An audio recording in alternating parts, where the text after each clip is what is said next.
Le documentaire de création Le Marrakech de Brandon, issu de la deuxième résidence d'écriture de Doc Amazonie Caraïbes, a été projeté le 19 janvier 2018 au camp de la transportation de Saint-Laurent-du-Maroni, en présence du réalisateur Dave Beneteau de La Prairie et le producteur Philippe Givas. Ce film parle de Brandon, un lycéen qui repart dans son village à Kamopi pour refaire sa deuxième cérémonie de passage à l'âge adulte, appelée Eyepi ou Tapeya en Wayampi. Pourquoi ce film?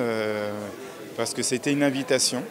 Le chef coutumier Jackie Paoué m'a invité après plusieurs rencontres. On a pu discuter. Il m'a dit: écoute Dave, voilà, j'aimerais bien que tu viennes filmer les danses Wayampi pour conserver notre mémoire et pouvoir montrer ensuite aux futures générations. Donc j'ai été invité par Jackie Paoué et du coup par le père de Brandon, donc Laurent Yawalou, et sa femme Françoise, pour participer à ce Marrakech également et le filmer pour eux. Donc c'est une invitation et j'ai répondu à l'appel et j'ai monté à travers un dispositif de Doc Amazonie un accompagnement de AVM ou avec un producteur Philippe Givas, de Dynamo Production, tout un travail d'écriture et de réalisation pour aujourd'hui en septembre-octobre de l'année 2017 avec François, faire le montage, l'étalonnage et aujourd'hui pouvoir faire cette avant-première à Saint-Laurent. C'est important de conserver la mémoire des peuples avec surtout une vision de l'intérieur. Voilà.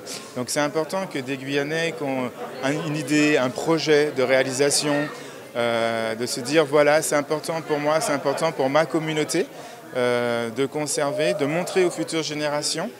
Et c'est un travail aussi de patrimoine, mais également d'identité et de solidarité. Parce que le Marrakech, ces événements, ces cérémonies, c'est vraiment aussi un moment de fête, de rassemblement, qui marque comme un grand mariage, comme un grand baptême, un moment important de la vie d'un individu, mais aussi de la vie d'une communauté. J'aime bien les récits, j'aime bien les aventures, les narrations.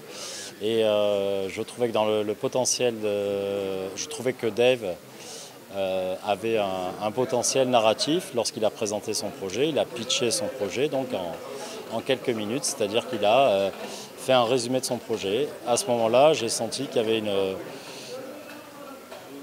quelqu'un qui était bien pris par son idée, qui avait vraiment envie d'aller au bout, et le producteur se mettant au service de l'auteur-réalisateur et vice-versa.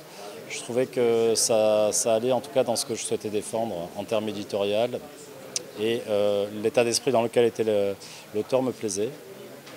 Accompagner un jeune auteur guyanais aujourd'hui, jeune auteur-réalisateur guyanais, c'est, comme je le disais tout à l'heure, un petit peu un devoir pour un producteur un peu plus aguerri. Pour ma part, j'ai beaucoup de respect par rapport à ce territoire. C'est un territoire qui nous rend beaucoup de choses, je trouve. Et dans le cadre de la formation et de l'accompagnement des jeunes auteurs-réalisateurs également, c'est toujours dans cet esprit-là. C'est un territoire à la fois complexe et simple, je trouve, mais où il y a tellement de jeunes, il y a une jeunesse qui pousse, et puis il y a des adultes qui doivent être responsables pour les accueillir, pour l'accueillir, cette jeunesse. Voilà, en tout cas, c'est ce qui me motive tous les jours à travailler en Guyane, puisque je repars là sur 2 autres projets documentaires également. Le dispositif Doc Amazonie Caraïbes permet de continuer à faire émerger des réalisations d'auteurs antillais-guyanais et caraïbéens, tels que le film de Jessica Généus, D'Ouvanjouka levé, Un jour le soleil se lèvera, Gadé, de Herman Desormes, et Ougne, les origines, de Christophe Pierre, qui sortira en été 2018.